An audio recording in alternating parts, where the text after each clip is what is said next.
Girivardhari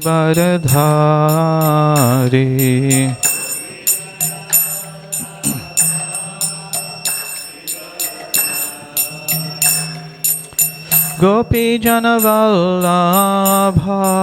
Girivardhari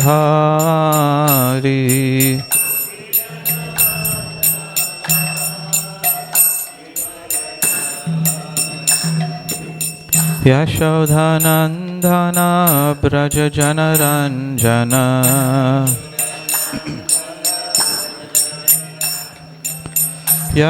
यशोधनन्दन Braj जनरञ्जन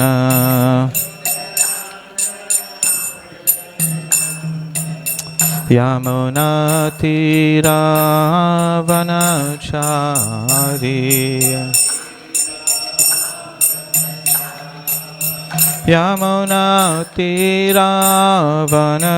यमुनातीरावनचारी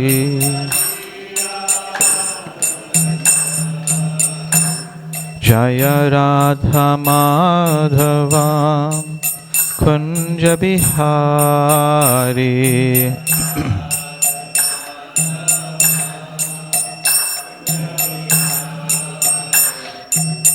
Gopi जनवल्लभा Girivardhari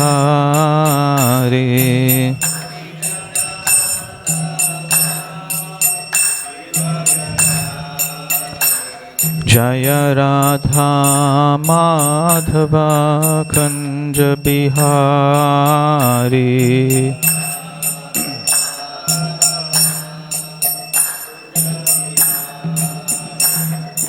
Gopi जनवल्लभा Girivardhari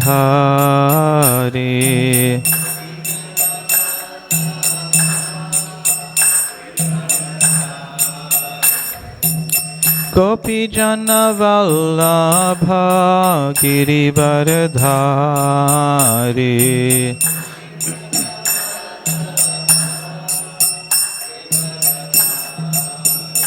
Gopi जनवल्लभा Girivardhari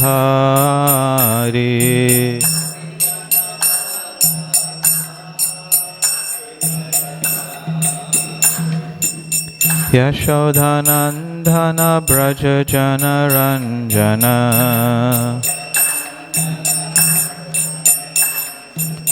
यशोधनन्दन Braj जनरञ्जन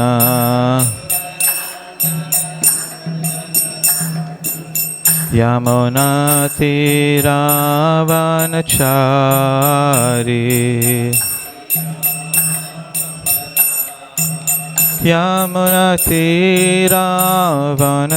यमुनातीरावनचारी Jai Radha Madhava Kunj Bihari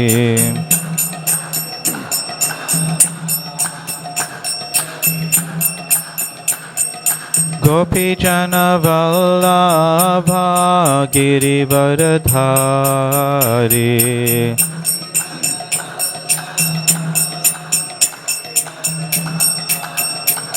Gopi जनवल्लभा Girivardhari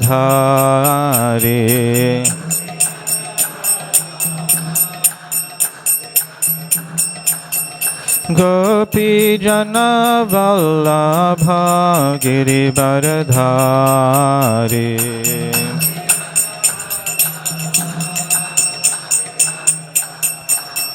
Jai Radha Madhava Kunj Bihari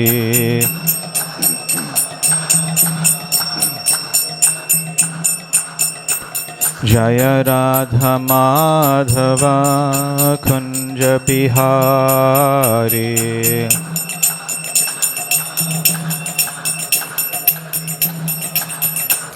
Jai Radha Madhava Kunj Bihari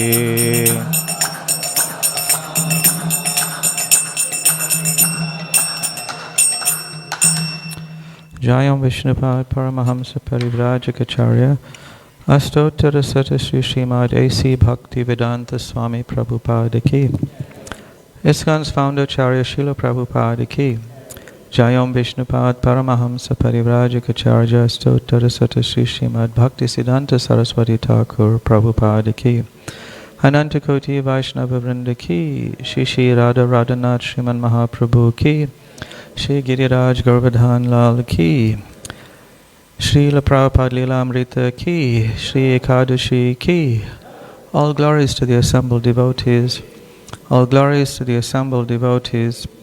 All glories to the assembled devotees. Gaura Premanande.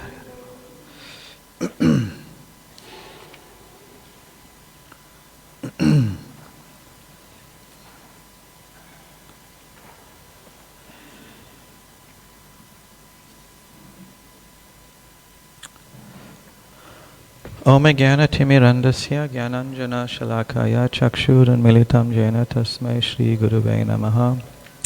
Shri Chaitanya Manobhishtam Shtapitam Jena Bhutale Swayam Rupa Kadamahyam Dadati Swapadantikam Vandeham Sri Guru Shri Yuta Padakamalam Shri Gurun Vaishnavamscha Shri Rupam Sagrajatam Sahagana Raghunathan Vitam Tam Sajivam Sadvaitam Savadutam Parijana Sahitam Krishna Chaitanya Devam Shri Radha Krishna Padan Sahagana Lalita Shri Vishakhan Vitamscha.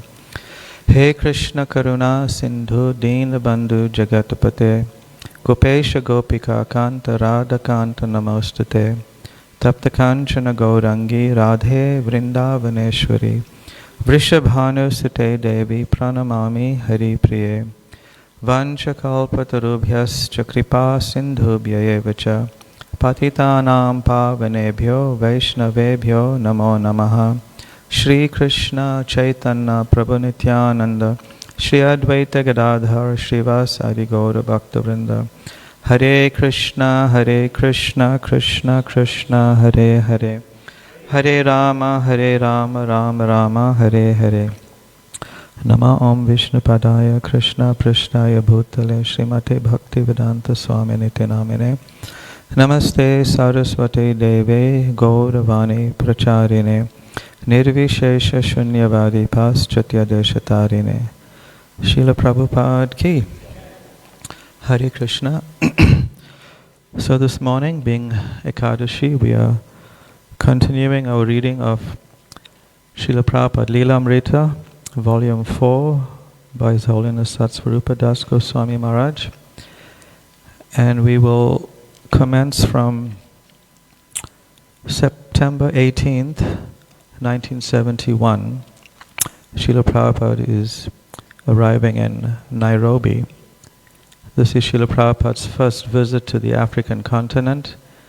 He had arrived some days before already in Nairobi, spent one night, and then flew to Mombasa, which is on the coast of Kenya. And there he recovered his health and immediately is now returning to Nairobi to begin preaching.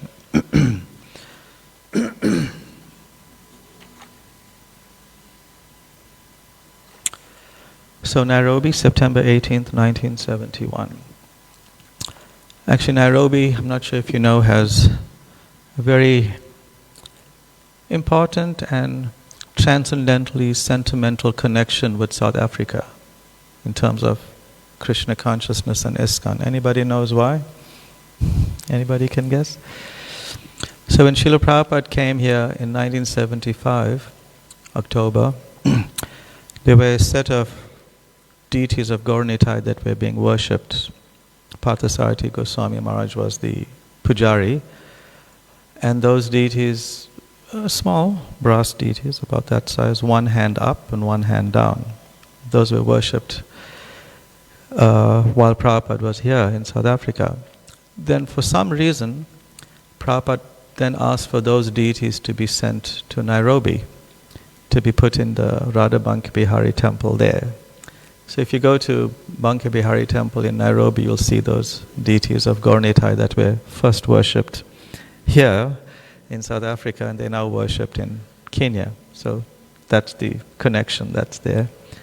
I'm not sure if the deities that Prabhupada sent to replace those deities that were sent to Nairobi are in fact the ones in Lenasia. I'm not sure if it's the same one. Someone can find out and verify. But if you ever go to Kenya, just remember those. When I first went to Kenya, I told Umapati Prabhu, the president, so I'm here to take back the deities. Anyway. In Nairobi, Srila Prabhupada demonstrated how a sannyasi should preach. For 1 month, he strictly followed Vedic tradition by staying only 3 days or less in the home of each of his Indian hosts.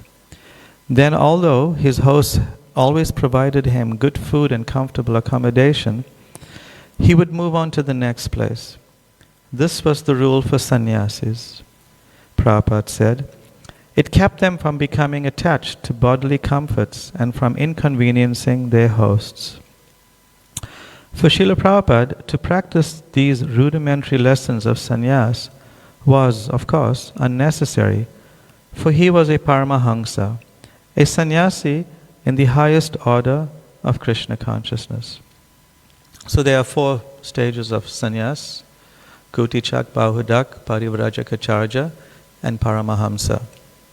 The first 2 are very traditional, roaming about or sometimes living in one place and just living off the alms and the charity that's given by people, going door to door and begging alms.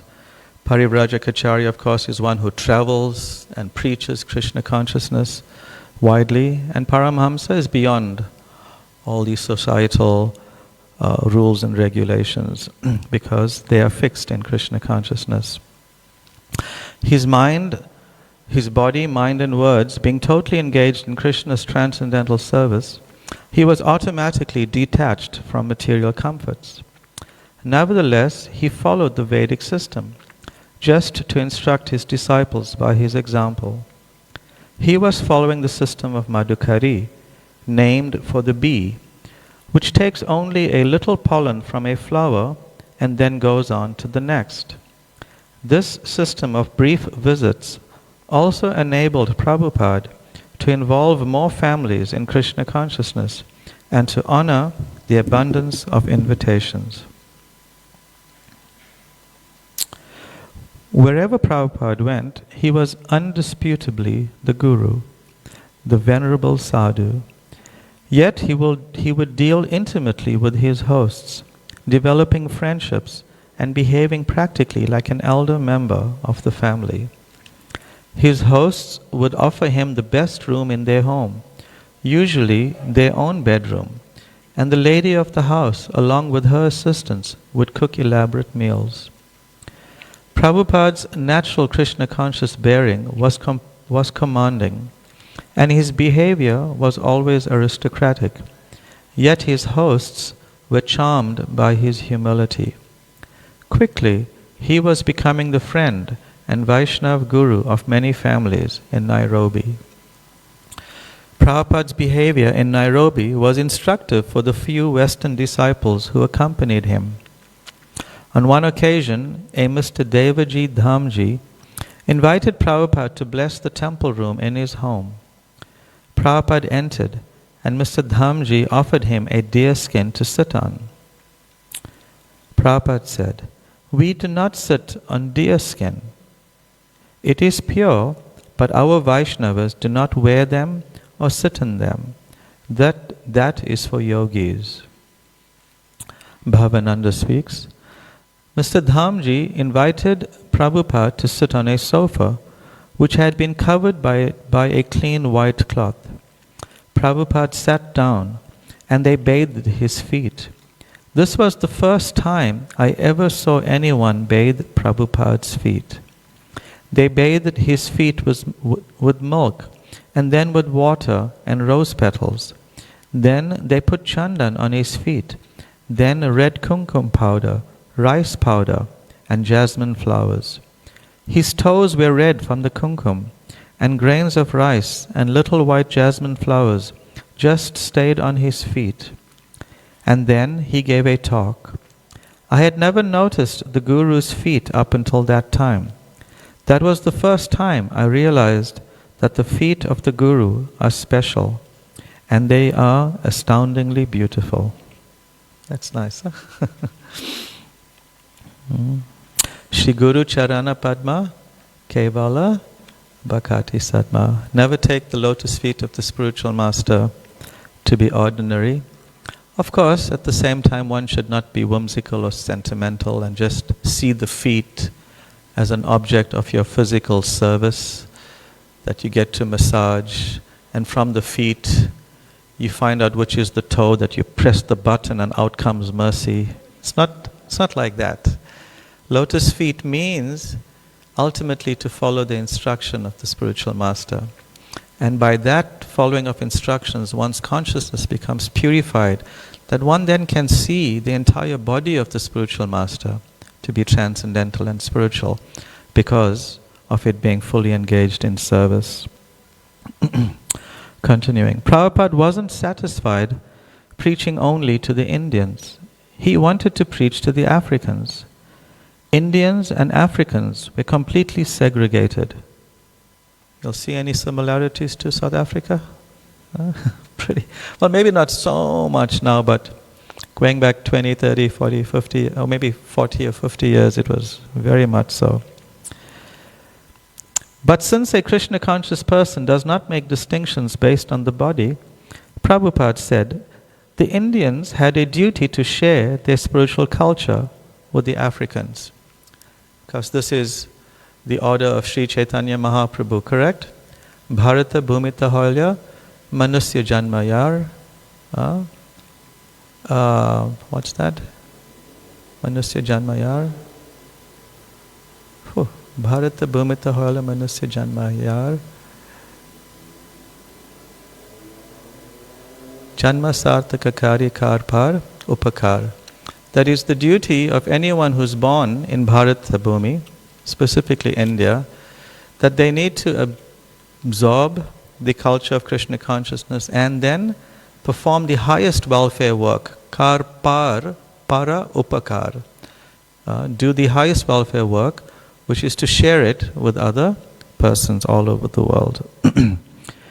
Prabhupada impressed upon Brahmananda Swami that his first duty in Africa was to give Krishna consciousness to the Africans. Because of bad experience in Turkey and Pakistan, Brahmananda had been reluctant to hold public kirtans in Nairobi. So just before this, Srila Prabhupada, or maybe some months before this, Prabhupada had requested Brahmananda Swami, and I think he was accompanied by a devotee by the name of Jagan Nivas Prabhu, to go to Pakistan and preach. Now that was quite an instruction, because at that time there was severe tension between India and Pakistan, like bordering on war. And they were traveling on land to Pakistan, and in Turkey when they stopped, I think they were detained for a number of days, being suspected to be Christian missionaries. And then eventually they were released and they got to Pakistan, and they were warned and cautioned that just leave the country. They were spat on and their tilaks were rubbed off their foreheads. And Prabhupada actually got a message, whether it was a telegram or he read it in the newspaper or something, that 4 missionaries belonging to the Hare Krishna movement were arrested and killed by Pakistani military. And Prabhupada was beside himself in anxiety, constantly inquiring about Brahmananda, asking about his welfare, thinking Brahmananda may have been one of those devotees who was killed. And it's described that when Brahmananda eventually got to Bombay, Prabhupada was so relieved, he got up from behind his desk, went over to Brahmananda Maharaj and hugged him and was like stroking him like a loving father. So because of that experience of Brahmananda, he was very hesitant to hold public programs in such a foreign place. Besides, the Africans spoke mostly Swahili. They were culturally different and usually too poor to buy books. So Brahmananda Swami didn't know how to preach to them effectively. Going to the Indians had been easy and natural. But Prabhupada wanted the Africans. It is an African country, he said simply. They are the proprietors. We should be preaching to them. As with everything else in Krishna consciousness, Prabhupada demonstrated how to do this also. He got the use of a Radha Krishna temple in a predominantly African downtown area. The temple had a hall with doors opening onto the busy street, and Prabhupada instructed the devotees to hold kirtan in the hall, keeping the doors open. The devotees did as he asked, and in 5 minutes, the hall began filling up with people. It was a shabby area of town, and the people who entered were illiterate and dirty. But they were curious, and they happily joined in the kirtan, smiling, clapping, and dancing. The one time that I was fortunate enough to meet Brahmananda Maharaj, Brahmananda Prabhu, he was living in Vrindavan. I accompanied His Holiness Giriraj Swami to meet him. And Maharaj told me that we are going to meet a legend amongst the legends of ISKCON. That's how they viewed him, a legend amongst the legends. And when Maharaj introduced me to Brahmananda Prabhu, saying, he's from South Africa, and Brahmananda Prabhu became very happy and proud. He said, I was the GBC for South Africa, but I never got to visit. He actually said, I tried coming by land, but they stopped me and didn't let me enter through the Bait Bridge border crossing. There's one cross, I think that's Zimbabwe, right? Zimbabwe. They didn't let him through. And then he became emotional in that little visit we had with him. And he said, actually, the last time I met Srila Prabhupada in Vrindavan, some weeks before he passed away, the last thing he said to me, the very last things he said to me, was that for Africa, these exact words, because I memorized it, I felt it was so important. He said, for South Africa, I want that the Europeans, the Africans, and the Indians must come together and dance. So he took that as Prabhupada's dying wish for South Africa, and he was so happy to share that with us. Brahmananda Swami left the hall and went to the nearby house where Prabhupada was staying. The place is filled with people, Brahmananda Swami said, but it is not necessary for you to come. We can carry on and do the program ourselves. No, Prabhupada said, I must go. Brahmananda Swami tried to discourage him. No, I must go, Prabhupada repeated. Are you going to take me? When Brahmananda Swami arrived with Srila Prabhupada, the hall was even more crowded than it had been a few minutes before. Prabhupada, in his silken saffron robes, appeared effulgent as he entered the dingy, poor-lit auditorium. As he walked, the crowd parted, leaving an aisle for him to pass among them, and they watched him curiously. On stage, Prabhupada led a kirtan and lectured. Although the Swahili-speaking audience was unable to understand Prabhupada's lecture, the people were respectful, and the kirtan they loved. Members of the Indian community had been apprehensive of Prabhupada's opening their hall to the Africans, and some of them had attended to see what would happen. Observing Prabhupada's compassionate program, however, the Indians were impressed. Such an apparently simple program had the spiritual potency to erase cultural boundaries.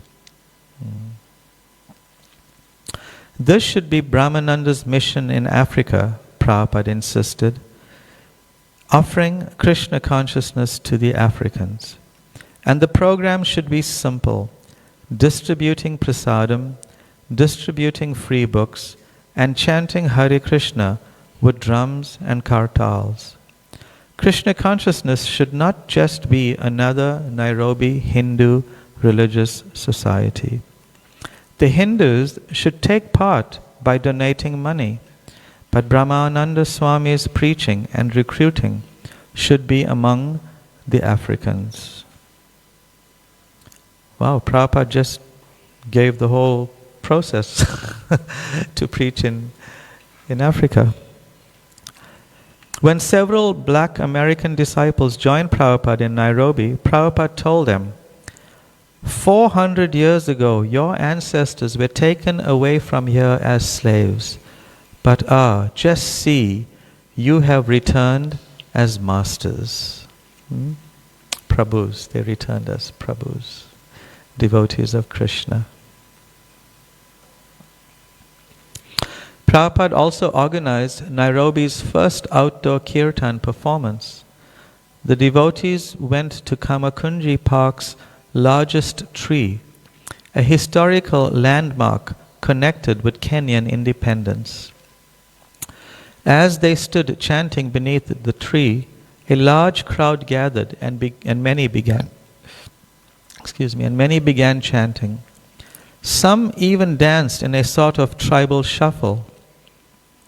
One young man stepped forward and offered to translate Brahmananda Swami's speech into Swahili. The devotees distributed sweet bundi, and the people in the crowd readily enjoyed themselves.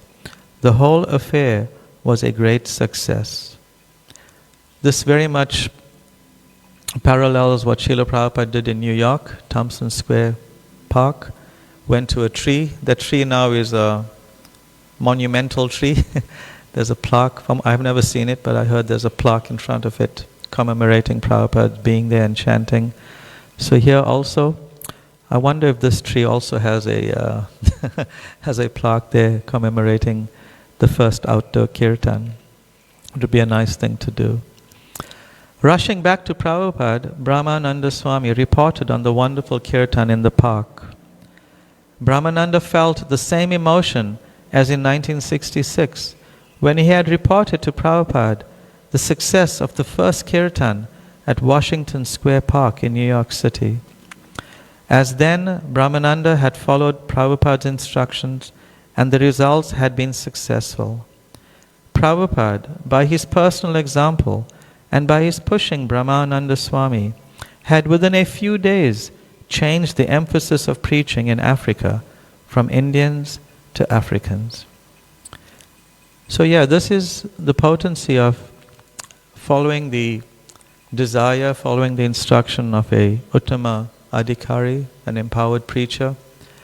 Even though the instruction may seem difficult, even though it may sometimes seem illogical and impractical, and one may internally rebel against it. I'm not sure if any of you had that experience in your own spiritual lives, in a small way or even in a big way. But here, it's just one of the many of multitudes of examples of how devotees, especially these old devotees, even though they may have felt differently, they had this faith in Prabhupada, which was very powerful, very strong, very thick and condensed faith, that, even though it may externally have seemed not the right thing to do, they followed it and success emanated, success grew out of it. It reminds me even of the building of the Juhu temple, the place where Prabhupada struggled the most to establish something in Krishna consciousness. Devotees not only doubted Prabhupada, some of them even acted against Prabhupada's desire and went ahead and fell into the machinations of Mr. Naya. And when Prabhupada heard about it, he was very disturbed. And he actually made a temporary comment saying, now everything is ruined. But somehow Prabhupada focused again on his promise to Radha Rasa Bihari and then won the battle, won the war eventually.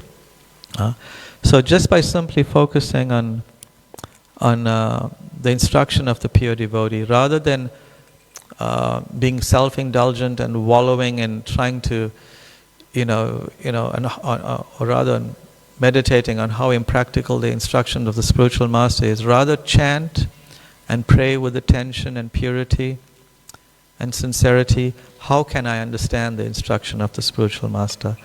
How can I see Krishna's hand in it? Because the self-realized spiritual master will not act whimsically outside of the direction of Krishna. We need to have faith in that regard. And when you have faith in that actuality, that fact of spiritual life, then one's success in spiritual life is assured. The night of Srila Prabhupada's lecture at the University of Nairobi, 2,000 African students filled the auditorium, with hundreds more standing outside to look in through the doors and windows. First, Prabhupada had Bhuta Bhavana, a black American disciple, deliver a short introduction using some borrowed Swahili phrases. Harambe, he began, which means, welcome brothers, let us work together. Then Prabhupada spoke. The world is simply hankering and lamenting. You African people are now hankering to be like the Europeans and Americans. But the Europeans have lost their empire. They are now lamenting. So one party is hankering and one party is lamenting. We have come to these African countries to invite all intelligent Africans to come and understand this philosophy and distribute it. You are trying to develop yourselves, so develop very soundly. But don't imitate the Americans and Europeans who are living like cats and dogs. Such civilization will not stand. The atom bomb is already there. As soon as the next war breaks out, all the skyscraper buildings and everything else will be finished. Try to understand from the real standpoint, the real view of human life. That is the Krishna consciousness movement. And we request you to come and try to understand this philosophy. Thank you very much.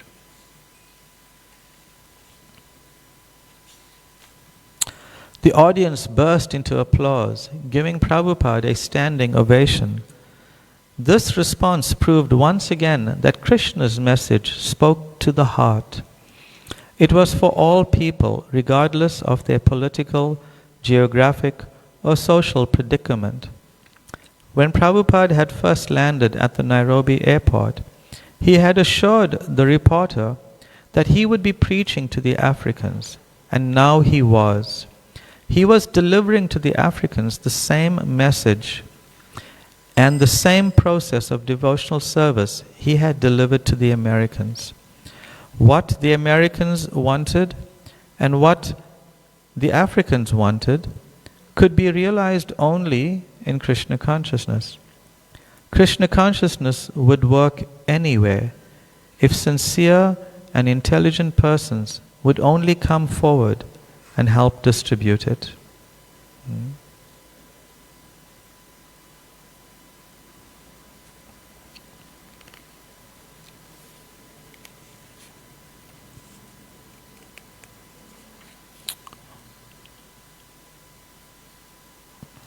Prabhupada continued with outside speaking engagements. While appearing on the popular TV show Mambo Leo, Prabhupada displayed a painting of Lord Chaitanya dancing and chanting with his devotees. The interviewer asked Prabhupada why only Caucasians appeared to be in the picture. Well, there are many colors in India, Prabhupada replied. This is an interesting point of strategy that we can learn from, in our presentation of Krishna consciousness in different audiences. The painting that Prabhupada saw, it's possible he didn't realize that the painting would have this effect on somebody who saw it.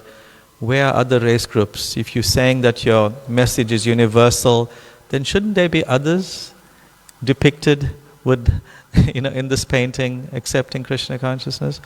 Similarly, we find with our BBT books, there's a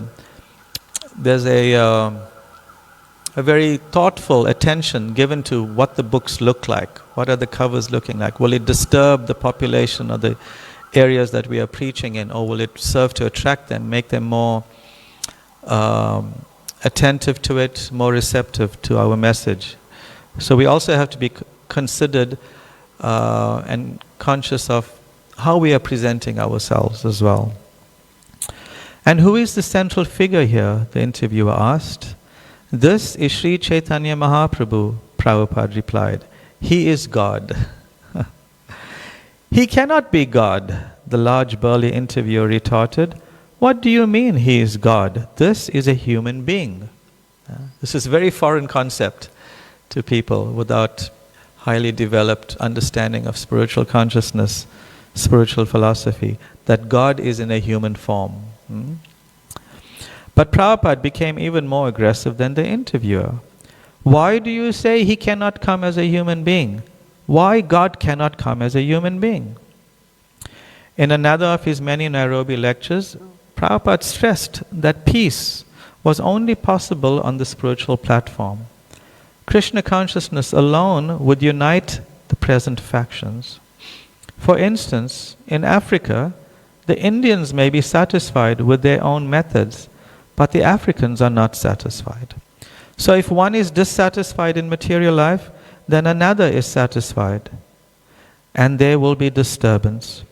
But if you come to the Krishna conscious platform, if you engage yourself in the transcendental loving service of the Supreme Personality of Godhead, then your mind and soul will be fully satisfied. Prabhupada went on to explain his plans for helping the Africans. Anyway, just as a comment to the earlier paragraph, this is again paraphrasing Krishna's teachings in the fifth chapter of Bhagavad Gita, the peace formula, that everyone has their plans, everyone has their ideas to fulfill their desires in a selfish way, what is in it for me. I was watching a YouTube lecture of Vaisheshika Prabhu, and the title of the lecture is I, Me, My, and the byline is the mantra for Kali Yuga. The mantra for so we know the mantra for deliverance is the Hare Krishna Maha Mantra. On the spiritual level, that's what. But the materialists, their Maha Mantra, everything that they live by is I, me, and my. Aham mameti. So like that, if everybody's thinking in the same way, then my I, me, and my is conflicting with another person's I, me, and my. Because what I need to have for myself, to gratify myself, to advance myself, and my extensions, family, society, race, and whatnot, will conflict with another person's plan to do the same. So there can never be any peace. So like that we find in society all over the world, based on our nationality, our race, our caste, our religious affiliation, our nationality, and so on, everybody's thinking in that way, and therefore there's no peace. Therefore the verse says, Gyatva mam shantim richati, that the only way to achieve peace is that everybody focuses on one central feature, serves that central personality, Sarva Loka Maheshwar, that person alone who is the proprietor, the Lord and Master of all the worlds, who is the benefactor of all religious sacrifices, all activities, all austerities, and that's Krishna. So this is what Prabhupada was doing in a very non-sectarian way, trying to show everybody that come to Krishna consciousness in a very plain and simple way, simply by chanting, taking prasadam, and reading the philosophy. And in that way there will be peace. Prabhupada went on to explain his plans for helping Africans. We have come to Africa to educate the people, not only Indians or the Hindus, but also the native people, the local population. I am glad that our people are going to the Sankirtan party in the streets, as we go everywhere, in London, in New York, and all the big cities of the world. We are trying to lead our Sankirtan parties through the streets, and the local African boys and girls and gentlemen are gathering. They are receiving this movement. So there is every possibility of spreading Krishna consciousness everywhere. This movement has come here, so I request that those who are present try to cooperate with the Krishna consciousness movement. And I am sure that the African boys and girls will take part in it, as you have experienced. We have a great many African boys and girls as our students in America, so there is no difficulty. It is not that because one is very busy, therefore he cannot serve God, or that because one is poor or black or white, that he cannot serve God. No. Anyone who takes the process of pure devotional service will never be checked.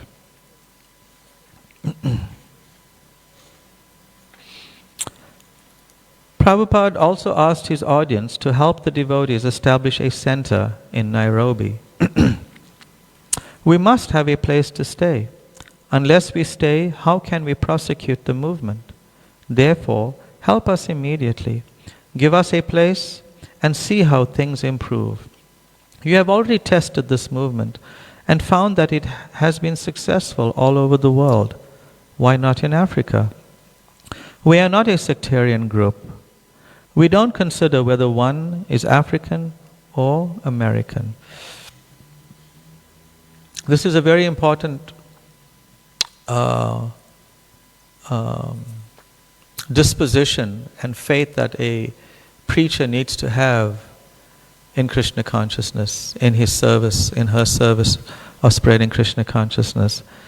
That the foundation has to be that we have full faith that the simple message of Bhagavad Gita is not speaking to the head of a person, because the head or the brain of the person is naturally very influenced by cultural trappings, by so many designations that are there. So for ourselves as preachers of Krishna consciousness, we ourselves must practice Krishna consciousness in such a potent and determined way so that all designations that we are born and brought up with, that we are indoctrinated with, are cleared out. Sarvapadi vinirmuktam tatparatvena nirmalam. When we have that conviction that yes, I am not this, I am not that, based on all my bodily identifications, then when we go out and preach, then the message that we are giving to them, we can have faith that it's not being corrupted by the recipient's bodily identifications, including the mind, but it's going straight to the person's heart. It's going to the soul, the very essence of a person. And that is what's preaching all about. That it will change the heart of a person and make them more amenable, more receptive to becoming a devotee of Krishna.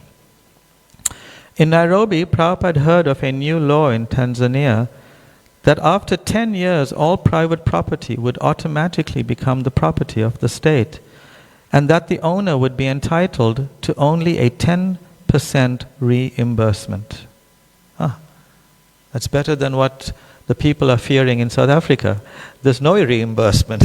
What that law is called? Expropriation without compensation. Right? That's the law. Now hear what Prabhupada says about that. This was a typical Kali Yuga law, Prabhupada remarked. The state passes a law with no reasoning and no benefit for the people. The state should protect the people, Prabhupada said. In Vedic history, during the misrule of the demoniac king Vena, the sages and brahmanas had become very disturbed and punished him. The sadhu's duty was to make sure the kings ruled justly. But today, nowhere in the world were political affairs in order. There was no sane philosophy to guide society. We must begin to interfere, Prabhupada urged his disciples. Look at that. We must interfere in this situation. Now we are 500 men, and we each have 50 years. So think of what we can do. But you must become as dedicated as I am. Sometimes a Vaishnava is criticized as doing nothing. But Arjuna and Hanuman were Vaishnava warriors. When the High Court judges wear tilak, then we are successful. My Guru Maharaj said that. My godbrothers were forgetting temples, some rice, eating a little, chanting. But for us, first we work, and then samadhi. The word samadhi technically refers to a state of trance in which one is completely absorbed in Krishna and forgets the material world and all material desires. Generally, samadhi is thought of in terms of secluded meditation. A highly advanced yogi goes to a solitary, peaceful place and meditates or chants constantly. But Prabhupada demonstrated by his life's example that the world's situation was too urgent for a devotee to retire and meditate. Rather, a devotee should labor hard to increase the Krishna consciousness movement. This would benefit both the devotee and the masses. Prabhupada's disciples, therefore, as servants of their spiritual master, should work now and later, perhaps in old age and spiritual maturity, they could retire to a holy place to constantly chant and hear about Krishna. Prabhupada emphasized work. Yet, what was that work? At least for Srila Prabhupada, propagating Krishna consciousness was samadhi itself. Samadhi didn't have to be limited to sitting in a solitary place. The full meaning of samadhi implied complete absorption in the loving service of Krishna, with the senses, mind, and intelligence fixed in trance. Thus, in samadhi, one could be active, traveling, preaching, distributing back to Godhead magazines, chanting in the streets. If a devotee always thought of Krishna and worked on behalf of Krishna, then he was the topmost yogi.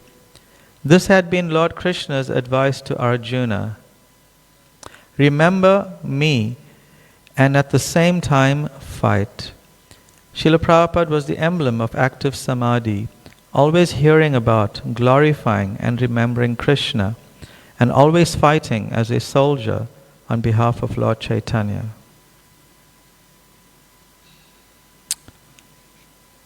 Okay, we'll stop here.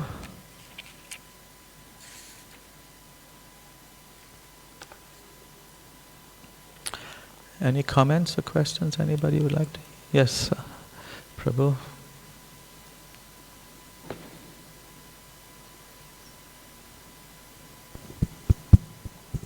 Hare Krishna Prabhu. There's no comments, but there's some realization that I had when I went to Vrindavan many, many years ago, and Brahmananda and his brother Gargamuni Prabhu, they should sit one of those stores in front of Krishna Balaram temple.